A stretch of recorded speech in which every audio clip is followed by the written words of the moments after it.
Angelic Kids for Christ. If you want to learn more about Esther, dive into this book, The Biblical Story of Queen Esther by Elisa Elizabeth Moore, for sale on Amazon. And also add The Biblical Story of Queen Esther coloring book for children to your Amazon wish list. Now, let's begin the story. Many years ago, in Susa, the capital city of Persia, lived a king named Xerxes. He ruled Persia from 486 to 465 BC. During the third year of his reign, he gave a banquet for his palace officials. This consisted of the military leaders, the princes, and the nobles. For 6 months, he displayed the wealth of his kingdom. After this time, he gave a feast that lasted 7 days. The garden where he hosted the feast was splendid. It was filled with gold and silver couches and white and blue linen. The king also allowed his guests to have as much wine as they desired. He was very generous. Queen Vashti, the king's wife, also gave a banquet for the women in the royal palace.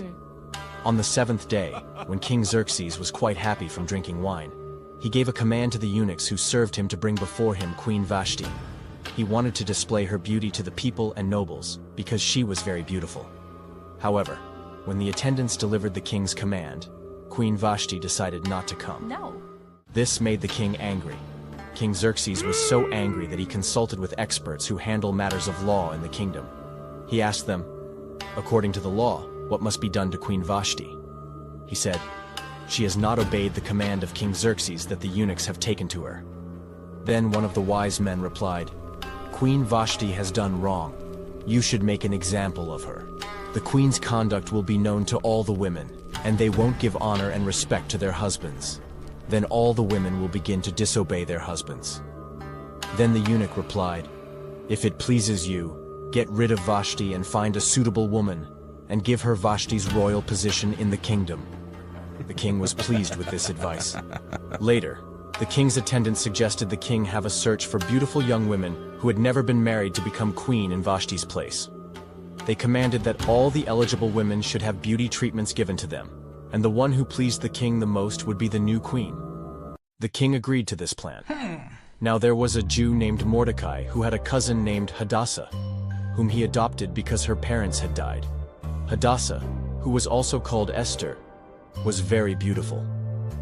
When the king's order had been announced, Esther had also been brought to the king's palace to be placed under the eunuch Hagai's care and given beauty treatments. Esther pleased Haggai, and he immediately designated 7 female attendants to assist her and moved her into the best place near the palace. Mordecai warned Esther not to tell anyone about her nationality or family background. He was afraid of anyone finding out she was a Jew.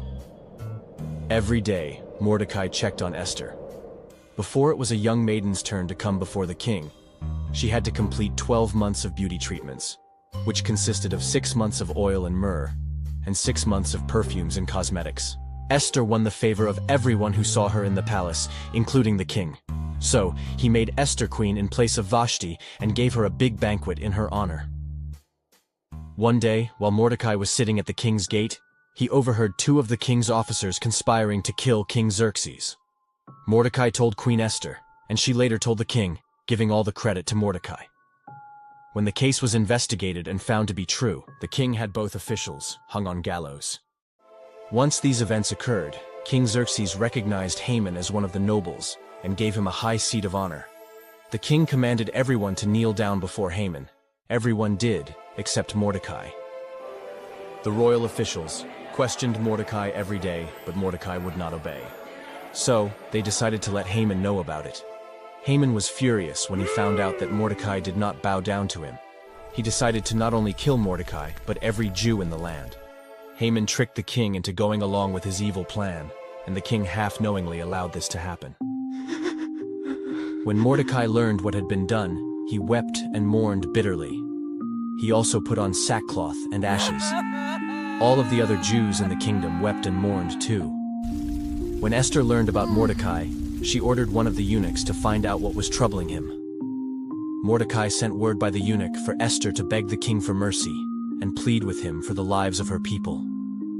When the eunuch returned and gave the word Mordecai sent to Esther, Esther sent word to Mordecai, reminding him that if anyone approached the king without being summoned, they could risk losing their lives.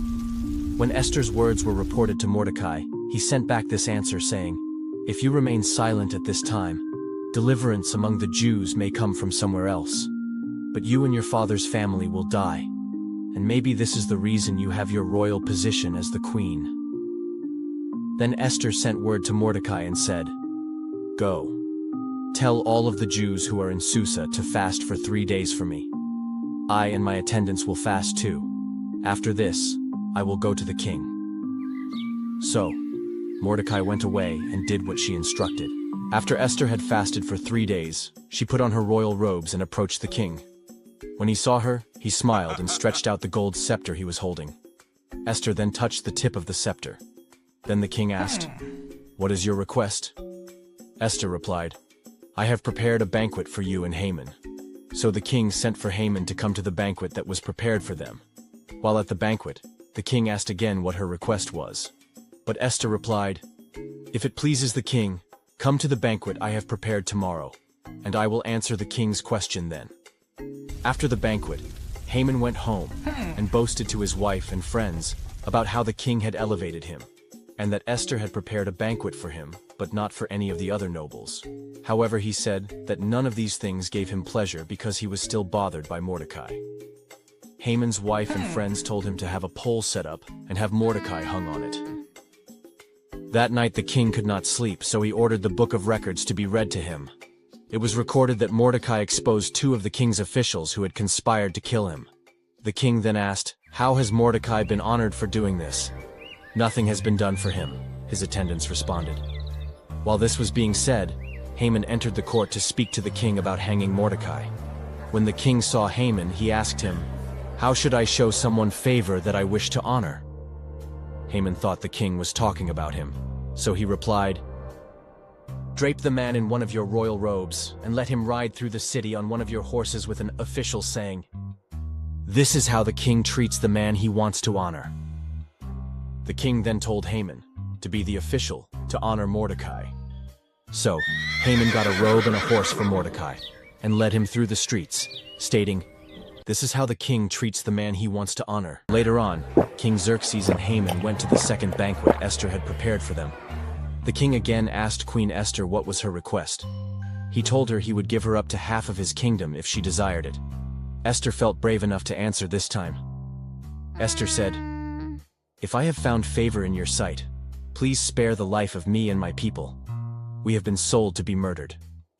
The king asked, "Who would dare do this?" Then Esther said it was Haman. The king was aroused with fury and left the room. Haman kneeled down at Esther and begged her for his life. He knew he was going to be killed. When the king returned and found him touching the queen, his fury burned even more. Then one of the eunuchs told the king, "Haman wanted to hang Mordecai on the gallows you built for him. However, Mordecai saved your life. I suggest you hang Haman on it." Then Haman was hung on the gallows. After Haman died, the king gave Esther Haman's estate, which Esther then in turn appointed Mordecai over Haman's estate. Esther begged the king again to spare the lives of the Jews. She also asked the king to overrule the decree that Haman wrote, and to allow the Jews to kill their enemies, who would have attacked them. Everyone in Susa was joyful and celebrated. Mordecai was given a golden crown and royal robes.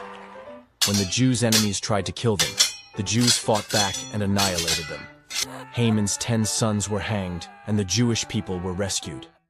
Every year around that time, the Jews celebrated this holy feast to give thanks to God for defending them with the help of brave Esther and strong Mordecai. Angelic Kids for Christ.